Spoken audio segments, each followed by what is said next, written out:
কঠোর বার্তা দিলেন সেনাপ্রধান ওয়াকারুজ্জামান। তার এই বক্তব্যের পরই আনাচে কানাচে ছড়িয়ে পড়ে সেনা শাসনের গুঞ্জন। যদিও সেনাপ্রধান স্পষ্ট করে বলেন, আমার কোনো আকাঙ্ক্ষা নেই, আমি চাই দেশ এবং জাতিকে একটি সুন্দর জায়গায় রেখে আমরা সেনানিবাসে ফিরে যাব। আমার অন্য কোনো আকাঙ্ক্ষা নাই, আমার একটাই আকাঙ্ক্ষা, দেশ এবং জাতিটাকে একটা সুন্দর জায়গায় রেখে ছুটি করা। I had enough. Last 7-8 months I had enough.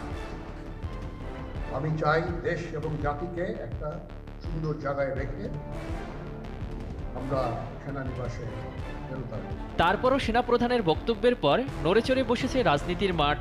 কারণ তিনি দীর্ঘদিন পর রাজনৈতিক দল থেকে শুরু করে জাতিকে স্বস্তি এনে দেওয়ার মতো কথা বলছেন। এছাড়াও তিনি আরও জানান, বিডিআর সদস্যরাই বিডিআর হত্যাকাণ্ড ঘটিয়েছে।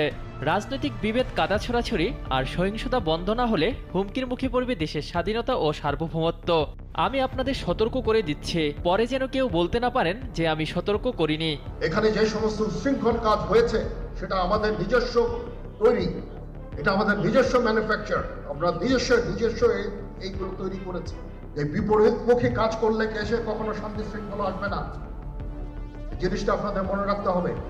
আপনারা যদি নিজেদের মধ্যে ভেদাভেদ খুলে একসাথে কাজ না করতে পারেন, নিজেরা যদি কাদা ছোড়াছুড়ি করেন, মারামারি কাটাকাটি করেন, এই দেশ এবং জাতির স্বাধীনতা সার্বভৌমত্ব বিপন্ন হবে। আমি আজকে বলে দিলাম, নাইলে আপনারা বলবেন যে আমি আপনাদের সতর্ক করিনি। আমি সতর্ক করে দিচ্ছি আপনাদের।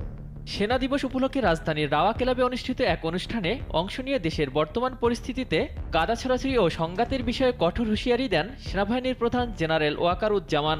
তার ধীর এবং স্পষ্ট বক্তব্যের পর সাধারণের মাঝে সেনা শাসনের গুঞ্জন ছড়িয়ে পড়ে। চায়ের টেবিলেও শুরু হয় আলোচনা।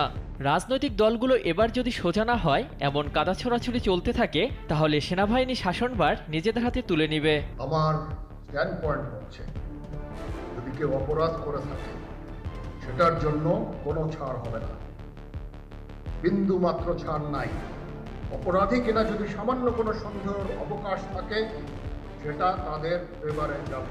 এই অর্গানাইজেশনগুলোকে যদি আন্ডারমাইন করে আপনারা মনে করেন যে দেশের শান্তি শৃঙ্খলা বিরাজ করবে, সবাই শান্তিতে থাকবেন, এটা হবে না, সেটা সম্ভব না। আমি আপনাদের পরিষ্কার করে বলে দিচ্ছি। সেনাপ্রধান তার বক্তব্যে অনেক কিছুই পরিষ্কার করেন। পিলখানার ট্র্যাজেডি নিয়ে তিনি বলেন, মনে রাখতে হবে এই বর্বরতা কোনো সেনা সদস্য করেনি, সম্পূর্ণটাই তৎকালীন বিডিআর সদস্য দ্বারা সংঘটিত। Full stop. এখানে কোনো ইফ এবং বাট নাই।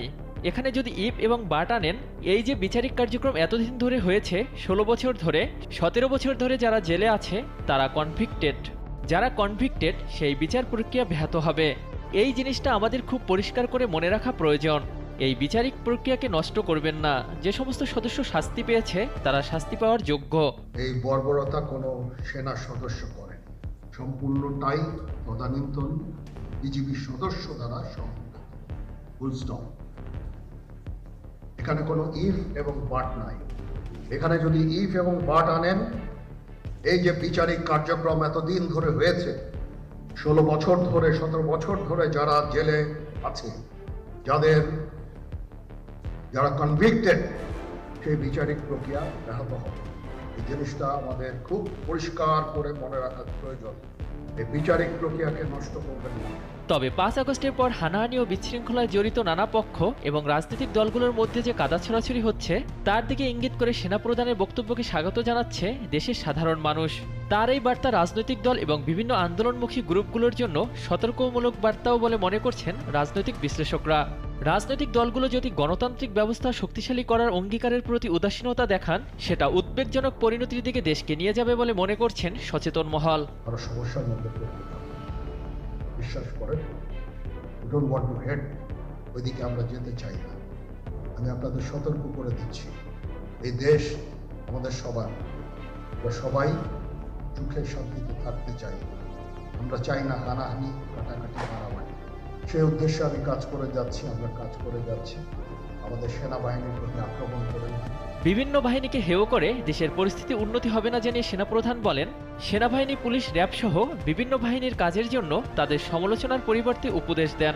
তার এই বক্তব্যে বাহিনী এবং সংস্থাগুলোর মনোবল এবং শৃঙ্খলার রসদ যোগাবে বলেও মনে করছেন অনেকে। আমাদেরকে সাহায্য করেন, আমাদেরকে আক্রমণ করেন। আমাদেরকে অনুপ্রাণিত করেন, আমাদেরকে উপদেশ দেন, আমাদের প্রতি আক্রমণ করেন, উপদেশ দেন। আমরা অবশ্যই ভালো উপদেশ গ্রহণ করব। সেনাপ্রধানের বক্তব্যের প্রতিক্রিয়ায় বিএনপির মহাসচিব মির্জা ফখরুল ইসলাম আলমগীর বলেন, বাংলাদেশ সেনাবাহিনী আমাদের শক্তি, সবসময় দেখেছি জাতির দুঃসময়ে তারা এগিয়ে আসেন। সেনাপ্রধান তার বক্তব্যে এদিন ঐক্যের বার্তা দিয়েছেন জানিয়ে দেশবাসীকে ধৈর্য ধারণ করে ঐক্যবদ্ধ থাকার আহ্বান জানান ফখরুল। এখন দেখার বিষয় সেনাপ্রধানের কঠোর বক্তব্যের পর পরিস্থিতি কতটুকু বদলায়, নাকি জনমনে যে গুঞ্জনের সৃষ্টি হয়েছে সেটাই সত্যি হয়। সেনাবাহিনী এবং সেনাপ্রধানের দেশ কারো কি কারণে আজ পর্যন্ত আমি এটা খুঁজে পাই। আসেন আমরা নিজেদের মধ্যে মারামারি কাটাকাটি না করে ইউনাইট আওয়ারসেলস, দেশ